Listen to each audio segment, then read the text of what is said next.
सुप्रभातम विद्यार्थियों।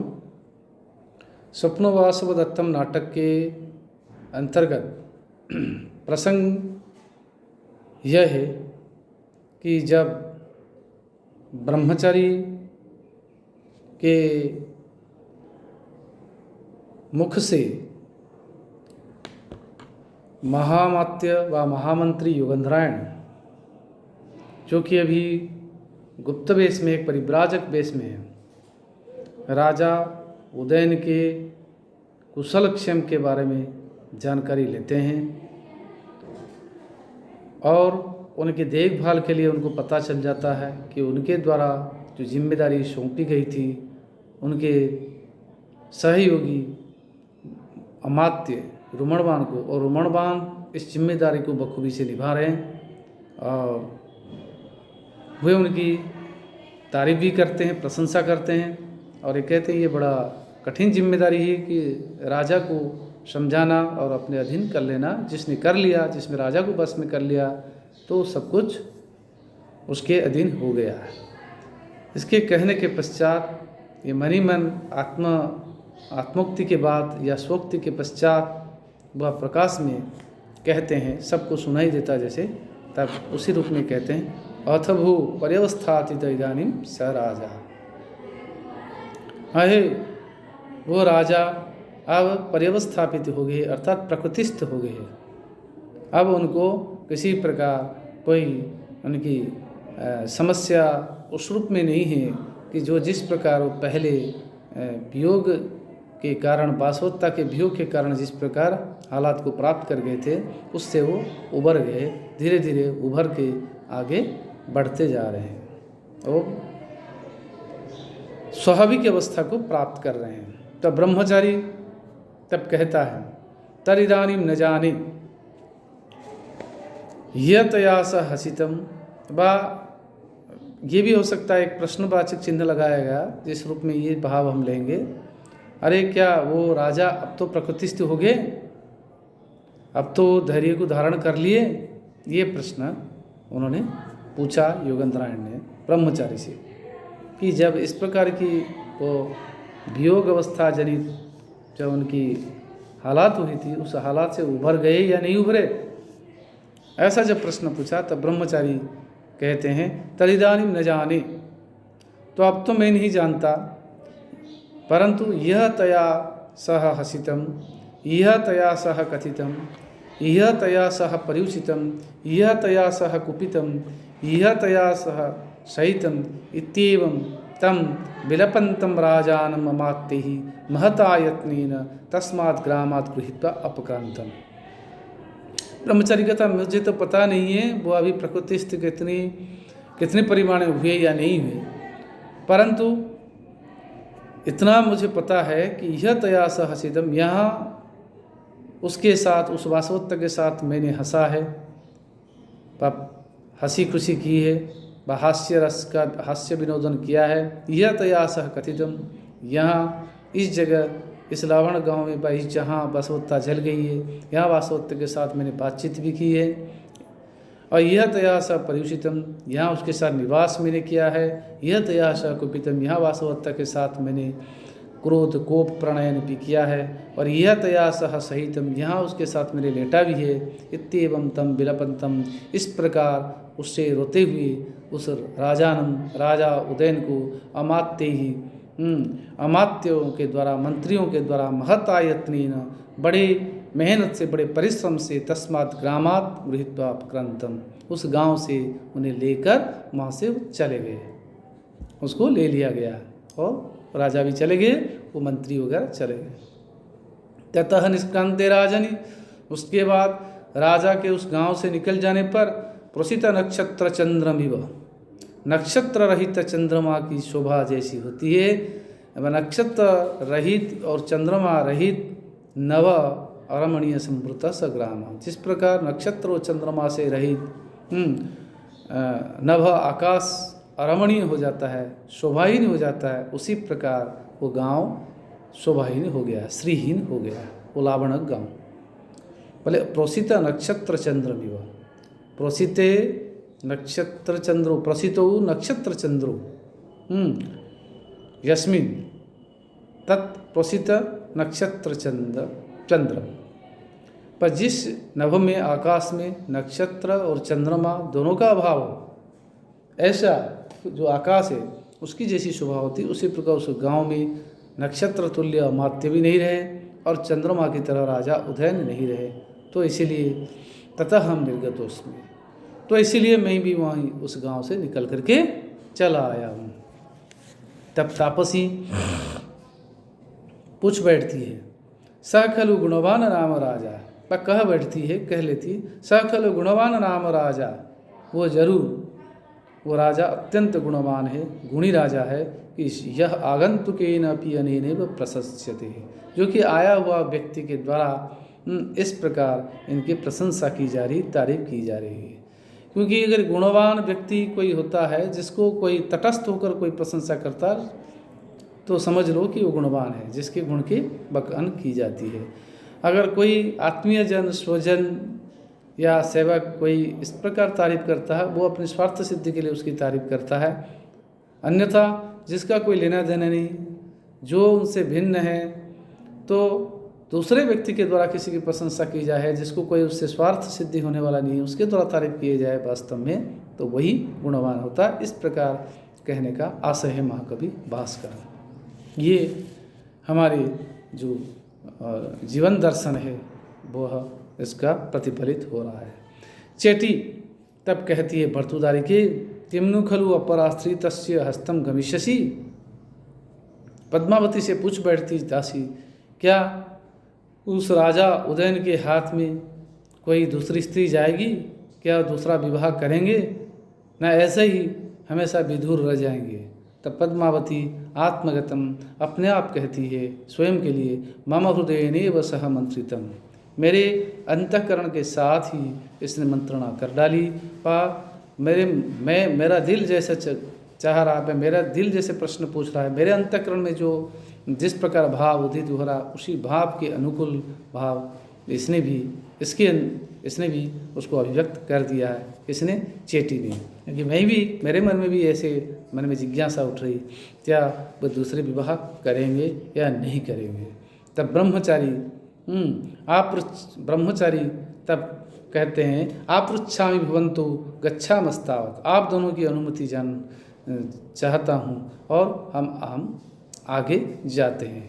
ऐसा अनुमति लेकर आगे बढ़ना चाहते हैं ब्रह्मचारी। तो उभौ दोनों कहते हैं गम्यताम अर्थ सिद्ध ही, दोनों कहते हैं अपनी प्रयोजन सिद्धि के लिए आप जाइए, तो आप यहाँ अपने कार्य की सिद्धि के लिए आप आगे बढ़िए। तब ब्रह्मचारी कहता तथास्तु, ठीक है, ऐसा कहकर निष्कांतः वो निकल जाते हैं, चल पड़ते हैं। तो वह योगेंद्रायण कहते हैं, साधु अहमपि तत्र भवत्या अभ्यनुज्ञात गतुम इच्छामि। तो यहाँ योगेंद्रायण भी कहते हैं, माननीय पद्मावती के द्वारा अनुमति प्राप्त करके मैं भी यहाँ से रवाना होना चाहता हूँ, मैं भी यहाँ से चले जाना चाहता हूँ, मुझे भी अनुमति प्रदान कीजिए। तब योगेंद्रायण जब ऐसे पूछते हैं, तब कांचुकीय कहता, तत्र भवत्या अनुज्ञात गंतुम इच्छति किल। पद्मावती से कहते हैं कांचुकीय कि आपकी अनुमति पाकर योगेंद्रायण भी जाना चाहते हैं, तो इनको भी आप अनुमति दीजिए। तब पद्मावती कहती है कि आर्यस्य भगिनी का आर्यण बिना उत्कंठिष्यति, आर्य की बहन आर्य के बिना व्याकुलित हो जाएगी, अब बड़ी अकेली पड़ जाएगी। मन में अकेली तो नहीं, क्योंकि मैं हूँ उसके देखभाल के लिए, परंतु आपके वियोग में, स्वजन के वियोग में, स्वजन के अभाव में वो बड़ा व्याकुलित होगी। अपने भाई चले जाने पर बहन की जो दशा होती है, अवस्था होती है, अकेली रहकर वो व्याकुलित जरूर होगी। ऐसा जब पद्मावती कहती है, तब योगेंद्रायण कहते हैं का साधुजन हस्तगता ऐसा नोत्कंठिष्यति, साधुजन सज्जन अच्छे लोगों के पास रहने के कारण ये मेरे बिना व्याकुलित नहीं होगी, क्योंकि आप उसके आत्मीय बन गए, सज्जन हैं, अच्छे लोगों के पास व्यक्ति कभी दुखी नहीं होता, वो अपने स्वजन के वियोग में दुखी नहीं होता है। इस प्रकार कह के आगे कहते हैं, आगे कांचुकीय अवलोक्य, कांचुकीय को देखकर योगेंद्रायण कहते गच्छामस्तावत्, ठीक है हम चल रहे हैं, हम जा रहे हैं, हम जाते हैं। तो कांचुकीय कहता गच्छतु भवान पुनर्दर्शनाय, ठीक है आप जाइए फिर मिलेंगे, फिर अब कभी दर्शन दीजिएगा। तो वह योगेंद्रायण कहते तथास्तु, ठीक है वैसा ही है, पुनः मिलेंगे, जरूर मिलेंगे। ऐसा कहकर निष्कंतः योगेंद्रायण निकल जाते हैं। तब कांचुकीय कहता है समय इदानीम अभ्यंतरम प्रविष्टुम, किससे? पद्मावती से कहता कांचुकीय कि अब ये समुचित समय है कि हम आश्रम के अंदर अब हम प्रवेश कर सकते हैं, अब हम आश्रम में प्रवेश करते हैं। तब पद्मावती कहती है आर्य बंदे, किससे? तापसी से, कि आर्य हे महाशय मैं आपको प्रणाम करती हूँ। तापसी कहती है जाते हे पुत्री तब सदृशम भर्तारम लभस्व, तुम अपने सदृश, अपने समान, अपने गुण सौंदर्य के अनुकूल एक सुंदर सा गुणवान सा पति को प्राप्त करो, आशीर्वाद देती है। तब वासवदत्ता कहती है आर्य बंदे तावतम, यारे मैं भी प्रणाम करती हूँ। तब तापसी कहते तुम अपि अचिरेण भर्तारम समासारे, तुम भी बहुत जल्द अपने पति को प्राप्त करो, तुम भी अपने पति को प्राप्त करो। इस प्रकार वो भी उसे आशीर्वाद देती हैं। तापसी किससे? वासवदत्ता से। तब वासवदत्ता कहती है अनुग्रहिता अस्मि, मैं अनुग्रहित हूँ, मैं कृतार्थ हुई हूँ। कांचुकीय तब कहते हैं तदागम्यताम, तो आइए इत हित भवती, आइए इधर आइए माननीय पद्मावती जी, संप्रति अभी ही, क्योंकि अभी क्या हो गया, शाम पड़ गया है, शाम हो गई है, अब संध्या काल हो गया है। संध्या काल होने का एक बढ़िया सा चित्र यहाँ उपस्थापित कर रहे हैं महाकवि भास, जो कि प्राकृतिक पर्यावरण चेतना का एक अनूठा उदाहरण है। बहुत सुंदर प्रकृति का भव्य दर्शन किया। सायंकाल के समय आश्रम में जिस प्रकार जो प्रकृति की छटा बिखर रही थी, एक स्वाभाविक चित्र यहाँ चित्रित किया है, उपस्थापित किया है महाकवि भास ने। आप देखिए, तो ऐसा कहकर कांचुकीय एक पद्य के माध्यम से उस सायंकाल की अवस्था का वर्णन करता है। खगा वासु पीता सलिलमवगाढो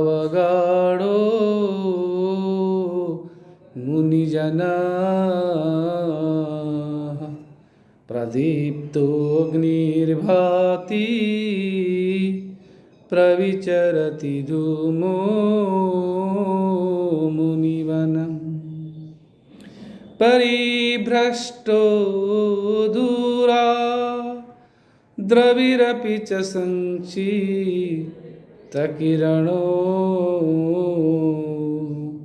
रथं व्यावर्त्यासौ प्रविशति शनिरस्तशिखरम् रथं व्यावर्त्यासौ प्रविशति शनिरस्तशिखरम्। शिखरणी चल रहा है। रसैरुद्रैश्चिन्ना यमनशबलागः शिखरिणी, ये शिखरिणी सिंधि का लक्षण है। रस है 6 जो लौकिक रस है, रुद्र है 11, रसैरुद्रैश्चिन्ना, इस प्रकार रस 6 अक्षर और 11 जो रुद्र हैं 11वें अक्षर पर यतिपात होता है। और यमन सफलाग से यम गण मा गण न गण सगण भगण लघु और गुरु, इस प्रकार जिस छंद में होते हैं उसको, जिस छंद के प्रत्येक चरण में होते हैं तो उससे क्या कहते हैं, शिखरणी छंद कहते हैं।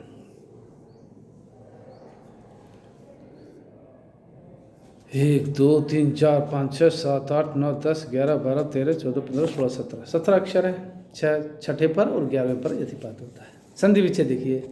सलिलम धन अवगाढ़ सलिलम अवगाढ़, प्रदीप्त धन अग्नि धन भाति प्रदीप्तो अग्नि भाति, दूरात धन रवि धन अपि दूरात रव्यपि, व्यावर्त्य धन असो व्यावर्त्यासो, शनैः धन अस्त शिखरम शनैरस्त शिखरम अन्वय।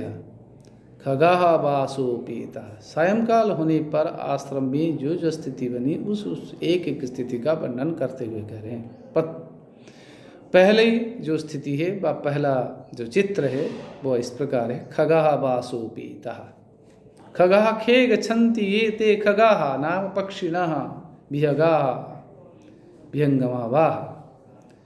जो आकाश में गमन करने वाले जो पक्षीगण वो बासोपेता, बासम प्रति उपेता बासोपेता, अपने बास में, अपने निवास स्थान पर, अपने नीड़ में उपेता प्राप्त कर चुके हैं, अपने आवास की ओर जा चुके हैं, वहाँ पहुँच चुके हैं। और मुनिजन सलिलम भगाढ़। सायंकाल होने के कारण मुनि लोग सायं संध्या करने के लिए, सायंकालीन संध्या का निर्वहन करने के लिए सलिलम भगाढ़, नदी और तालाब के जो जल है, पानी है, उसमें या जलाशय में क्या हुआ, अवगाढ़ प्रविष्ट हो चुके हैं, क्योंकि सायंकालीन संध्या विधि को संपादन करने के लिए जल में प्रविष्ट हो चुके हैं। और प्रदीप्त अग्नि भाति, प्रकर्षेण दीप्त प्रदीप्त, जो अत्यधिक धधक उठा है, जल उठा है, ऐसे अग्नि जो बन्नी वह भाति, वो भी सुशोभित होने लग गया। अग्नि प्रज्वलित हो गई है। कहाँ? आश्रम में, क्योंकि जगह जगह जो दीपक वगैरह जला दिए अंधेरा को दूर करने के लिए, और साथ ही सायंकालीन यज्ञ विधान के लिए भी वो अग्नि प्रज्वलित किए गए हैं यज्ञ कुंड में। और धूमः मुनिवनिम प्रविचरति, धूमः मुनिवनम प्रविचरति, धूमहला धुआं, मुनिवनला आश्रम, आश्रम में विचरण करने लग गया है। दूरात परिभ्रष्ट संक्षिप्त किरण, और बहुत दूर से जो परिभ्रष्ट, जो गिरा हुआ है, पतित हुआ है, ऐसे संक्षिप्त किरण, जिसकी किरण, जिसके प्रकाश संक्षिप्त हो गए, ऐसे असौ रवि, ये सूर्य, अपि भी रथम व्यावर्त्य, रथ को लौटाकर शनि अस्त शिखरम प्रविशति, धीरे धीरे अस्ताचल पर्वत की ओर गमन कर रहे हैं। तो इस प्रकार इसमें महाकवि भास ने जो प्रकृति का चित्रण किया है, एक स्वाभाविक वर्णन किया है, इसलिए स्वभावोक्ति अलंकार इसमें है, अनुमान अलंकार भी है, अनुमान भी किया गया है, और शिखरणी छंद है, रसे रुद्र शीना यमन सबलाग शिखरणी लक्षण के न्याय से इस प्रकार संध्या काल हो गया है। निष्कांतः सर्वे, सभी निकल जाते हैं, इति प्रथमोंकः, इस प्रकार प्रथम अंक यही स्वप्नवासव नाटक का प्रथम अंक समाप्त हुआ। विद्यार्थियों, पुनः अग्रिम कक्षा में हम क्या करेंगे, द्वितीय अंक से अध्ययन करेंगे। धन्यवादः। जयतु संस्कृतम्।